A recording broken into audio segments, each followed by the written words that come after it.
देख रहे हैं न्यूज़ वन टुडे। मैं आपके साथ निकिता शर्मा।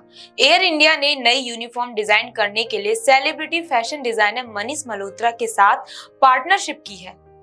मनीष मल्होत्रा एयरलाइंस के cabin crew, cockpit crew, ground और सिक्योरिटी स्टाफ समेत 10,000 से ज्यादा एम्प्लॉयज के लिए नई यूनिफॉर्म डिजाइन करेंगे। आपको बता दें, एयरलाइन ने गुरुवार 28 सितंबर को इसकी जानकारी दी। एयरलाइन ने कहा कि एयर इंडिया के चल रहे मॉडर्नाइजेशन प्रोग्राम के हिस्से के रूप में यह उसका न्यू ग्लोबल ब्रांड आइडेंटिटी को दर्शाने में एक और कदम है।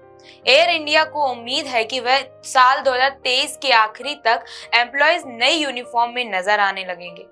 एयरलाइन ने कहा कि मनीष मल्होत्रा और उनकी टीम ने एयर इंडिया के फ्रंटलाइन एम्प्लॉयज से मिलना शुरू कर दिया है। एम्प्लॉयज की जरूरतों को बेहतर ढंग से समझने के लिए उनके साथ चर्चा और फिटिंग सेशन आयोजित किया जा रहे हैं। वहीं मनीष मल्होत्रा भारत समेत दुनिया भर के ए लिस्ट सेलिब्रिटीज के लिए ड्रेस डिजाइन करते हैं। उन्होंने नीता, मुकेश अंबानी कल्चरल सेंटर में ग्रेट इंडियन म्यूजिकल के लिए भी 1300 कॉस्ट्यूम डिजाइन किए थे। आपको बता दें, जब एक शो के लिए अमेरिकन सिंगर और डांसर माइकल जैक्सन मुंबई आए तो उनके लिए मनीष मल्होत्रा से आउटफिट डिजाइन करने के लिए कहा गया था।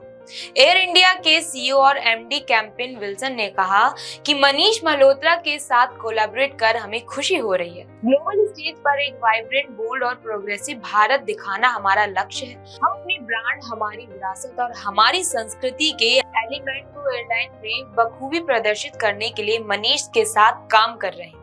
मनीष मल्होत्रा ने कहा कि एयर इंडिया के साथ काम करना हमारे लिए सौभाग्य की बात है।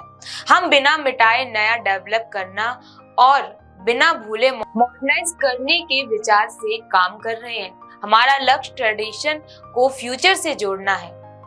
इन सब का ध्यान रख हमें ऐसी यूनिफॉर्म तैयार करनी है जिसमें कंफर्ट और ऑथेंटिसिटी हो। इससे पहले आई कुछ रिपोर्ट्स में बताया गया था कि एयर इंडिया अपनी फीमेल कैबिन क्रू की यूनिफॉर्म में बदलाव करने जा रही है। पिछले 60 सालों से flight attendants traditional Indian outfit sari पहनती है। इसमें मॉडर्न आउटफिट में बदलने का प्लान है। मामले से परिचित अधिकारियों ने बताया था कि चूड़ीदार जैसे अन्य पारंपरिक विकल्पों पर विचार किया जा रहा है। एक महीने पहले यानी अगस्त में एयर इंडिया ने अपने प्लान्स का भी मेकओवर अनवील किया था। मेकओवर में सुनहरे, लाल और बैंगनी रंगों का इस्तेमाल किया गया। एयरलाइन की नई यूनिफॉर्म में भी इन्हीं कलर स्कीम्स का इस्तेमाल हो सकता है। साल 1962 में एयरलाइंस ने स्कर्ट, जैकेट और हैट से साड़ी पर स्विच करने का फैसला लिया था। उस समय एयरलाइन में काम करने वाली फीमेल क्रू मेंबर्स बताती हैं कि कैसे उन्हें अपनी वर्दी पर गर्व था और उन्हें सही ढंग से साड़ी पहनने के लिए प्रशिक्षित किया गया था। सितंबर साल 2022 में एयर इंडिया ने वर्ल्ड क्लास ग्लोबल एयरलाइन बनाने की दिशा में अपने multi stage transformation road map beyond AI unveil किया था। अपने नए मेकओवर से एयर इंडिया अमीरात और कतर एयरवेज जैसे कैरियर्स को टक्कर देना चाहता है। जनवरी साल 2022 में टाटा ग्रुप ने एयरलाइन भारत सरकार से 18,000 करोड़ रुपए में खरीदी थी। बीते दिनों एयर इंडिया ने अपना नया लोगो और लिवरी अनवील किया था। लिवरी को आप एयरक्राफ्ट का पूरा मेकओवर समझ सकते हैं। मेकओवर में सुनहरे, लाल और बैंगनी रंगों का इस्तेमाल किया गया है। आपको बता दें, टाटा ग्रुप की 91 साल पूरी एयरलाइन 15 महीने से इस पर काम कर रही थी। यह कोणार्क चक्र से प्रेरित पुराने लोगों की जगह लेगा। वहीं लंदन बेस्ड ब्रांड और design consultancy firm future brand के साथ पार्टनरशिप में लोगो डिजाइन किया गया है।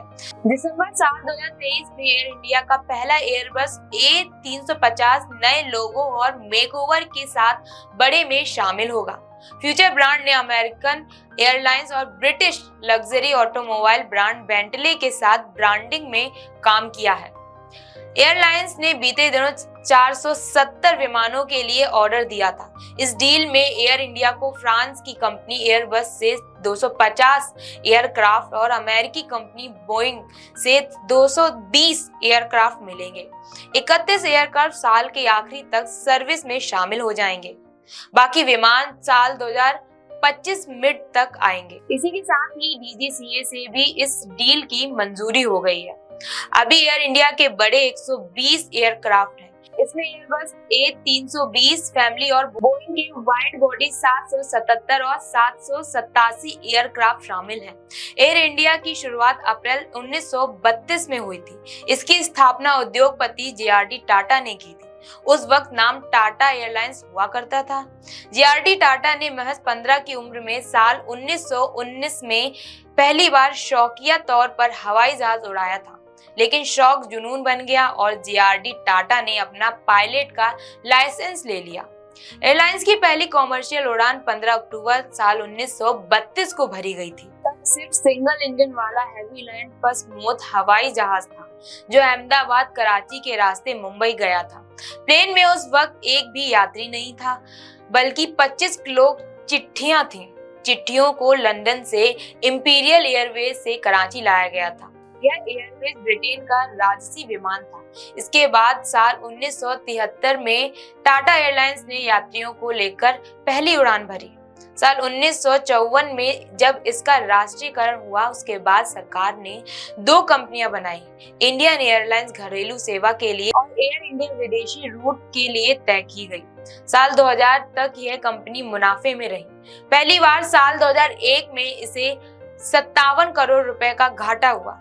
सरकारी कंपनी एयर इंडिया 27 जनवरी साल 2022 में प्राइवेट हो गई है। वहीं टाटा सन्स ने एयर इंडिया का टेक ओवर कर लिया था। इसके बाद टाटा देश की दूसरी बड़ी एयरलाइन कंपनी बन गई है। एयर इंडिया के हैंडओवर से पहले टाटा सन्स के चेयरमैन PM नरेंद्र मोदी से मिले थे। इस वीडियो में आज के लिए इतना ही। वीडियो आपको कैसा लगा आप मुझे कमेंट करके बताइए। वीडियो को लाइक, कमेंट, शेयर करना ना भूलें। देखते रहिए मेरे साथ न्यूज़ 1 टुडे।